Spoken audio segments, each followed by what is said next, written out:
అందరికీ 77వ గణతంత్ర దినోత్సవ శుభాకాంక్షలు. మరి పండగలు, సరదాలు, సందడులు అన్నీ పూర్తయ్యాయి. ఇక పరీక్షల సమయం ఆసన్నమైంది. ముఖ్యంగా intermediate public examinations, first and second year examinations February 23 నుండి, 10వ తరగతి పబ్లిక్ పరీక్షలు మార్చి 16 నుండి ప్రారంభం కానున్నాయి. ఈ పరీక్షల సందర్భంగా ఇది ప్రధానోపాధ్యాయులకి, ఉపాధ్యాయులకి, మరి తల్లిదండ్రులకు, విద్యార్థులకు, ప్రిన్సిపాల్స్కి, లెక్చరర్స్కి అందరికీ కూడా ఎగ్జామినేషన్ టైమే.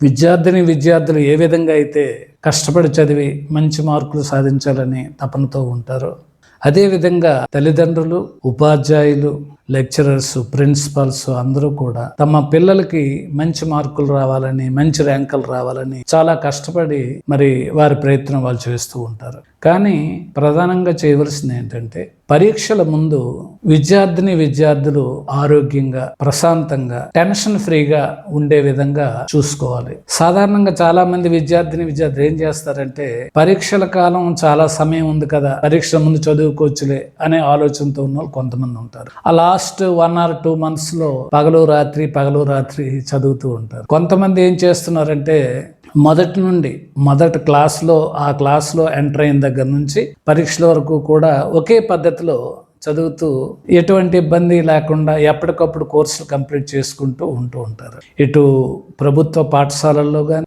అటు ప్రైవేటు యాజమాన్యంలో నడుస్తున్నటువంటి పాఠశాలల్లో కానీ, కళాశాలల్లో కానీ పోటాపోటీగా మరి క్లాసులు నిర్వహణ కానీ, మంచి as many test as possible అనేక సార్లు పరీక్షలు పెట్టి, అనేక సార్లు రాయించి ఇంకా మంచి మార్కులు తెచ్చుకోవడానికి చాలా మేరకు కృషి చేస్తూ ఉన్నారు. అయితే మనం గమనించవలసిన విషయం ఏంటంటే, తల్లిదండ్రులు కానీ, ఉపాధ్యాయులు కానీ విద్యార్థులకు స్ట్రెస్ కి గురి కాకుండా చూడవలసినటువంటి బాధ్యత మన అందరి మీద ఉంది. వాళ్ళని స్ట్రెస్ గురి చేయకుండా చూడాలి మనం. కారణం ఏంటంటే, పరీక్షల ముందు వాళ్ళు ఎంత ఆరోగ్యంగా ఉంటే వాళ్ళు అంత చక్కగా ఎగ్జామినేషన్స్ రాయగలుగుతారు. అలా కాకుండా ఇంకా ఎక్కువ మార్కులు తెచ్చుకోవాలి, ఇంకా ర్యాంకులు తెచ్చుకోవాలి, ఇంకా ఫస్ట్ ర్యాంకులు తెచ్చుకోవాలి, ఇంకా మంచి మార్కులు తెచ్చుకోవాలి అనే రకమైనటువంటి స్ట్రెస్కి మాత్రం ఎట్టి పరిస్థితుల్లో కూడా విద్యార్థుల్ని గురి చేయకుండా ఉండాలి. మరి స్టూడెంట్స్కి నేను చెప్పదలుచుకుంది ఏంటంటే, పిల్లలు మీరంతా కూడా ఒక ప్రణాళికాబద్ధంగా చదువుకోవాలి.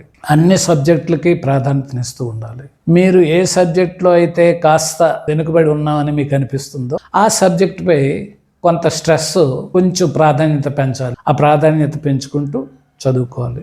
మొత్తం పైన అన్ని సబ్జెక్టులకి ప్రాధాన్యత ఇవ్వండి. మంచి మార్కు తెచ్చుకోవడానికి ప్రయత్నం చేయండి. పరీక్షల ముందే చదువుకోవాలనే ఆలోచనకు స్వస్తి చెప్పండి. ఎప్పుడూ కూడా ఒకే విధంగా కామన్గా చదువుకోండి. మీకంటే మంచి మార్కులు తెచ్చుకున్న వాళ్ళని ఆదర్శంగా తీసుకొని మీరు కష్టపడండి. మీకంటే తక్కువ మార్కులు తెచ్చే వాళ్ళతో మీరు పోల్చుకొని నాకు ఎక్కువ మార్కులు వచ్చి అనుకోకండి. ఇవి మీకు నేను చెప్పబోయే విషయాలు. ఇక తల్లిదండ్రులకి నా విన్నపం ఏంటంటే, మీ పిల్లల్ని ఆరోగ్యంగా, చక్కగా పరీక్షల సమయం కాబట్టి వాళ్ళకి కోఆపరేట్ చేయండి, వాళ్ళకి ఎంకరేజ్ చేయండి. వాళ్ళకు కూడా కొంచెం మెంటల్ రిలీఫ్ కలిగించే విధంగా చూస్తున్నాండి. అంతేగాని వాళ్ళని పదే చదువుకోమని మాత్రం ఒత్తిడి చేయకూడదు. వాళ్ళు డెఫినెట్గా చదువుతారు. టీచర్లు అలాగే చదివిస్తున్నారు, మరి తల్లిదండ్రులుగా మీరు చదివిస్తున్నారు. ఇంకా చదవాలి, ఇంకా ఎక్కువ మార్కులు తెచ్చుకోవాలి అనేటటువంటి ఒత్తిడి దయచేసి వాళ్ళకి ఆ ఒత్తిడిలోకి గురి చేయొద్దని పేరెంట్స్ రిక్వెస్ట్ చేస్తున్నాను. ఇక టీచర్స్ కి రిక్వెస్ట్ చేసేది ఏంటంటే, పిల్లలందరూ కూడా మంచి మార్కులు తెచ్చుకోవాలి, మన స్కూల్కి లేదా మన కాలేజీకి మంచి పేరు రావాలి అనే ఉద్దేశంతో మీరు అందరూ కష్టపడుతున్నారు. మరి ప్రభుత్వ పాఠశాలలు కూడా ప్రైవేట్ పాఠశాలకు ధీటుగా ఎక్స్ట్రా క్లాసెస్ కండక్ట్ చేస్తూ, మరి బ్యాక్వర్డ్ స్టూడెంట్స్ ని అడాప్ట్ చేసుకుంటూ వారిని కూడా బాగా మంచి మార్కులు తెచ్చుకునే విధంగా తయారు చేయడానికి ప్రభుత్వ పాఠశాలలు కూడా చాలా బాగా కృషి చేస్తున్నాయి. పిల్లల్ని బాగా తయారు చేసి వాళ్ళకి మంచి మార్కులు తెచ్చుకునే విధంగా ట్రై చేస్తున్నారు. కాబట్టి మీ అందరినీ మరీ కోరేది ఏంటంటే, ప్రశాంతంగా విద్యార్థులు పరీక్షలు రాసే విధంగా వాళ్ళని సమాయత్తం చేయండి. వాళ్ళకి ఒత్తిడికి గురి చేయకండి. వాళ్ళు మంచి మార్కులు తెచ్చుకునేటటువంటి పద్ధతులు చెప్పండి.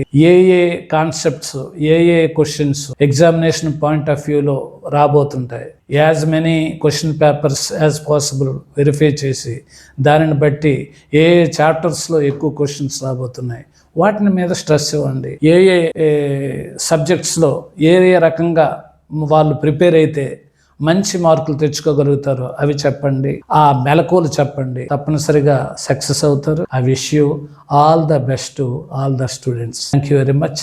మరలా మరొక వీడియోలో కలుద్దాం.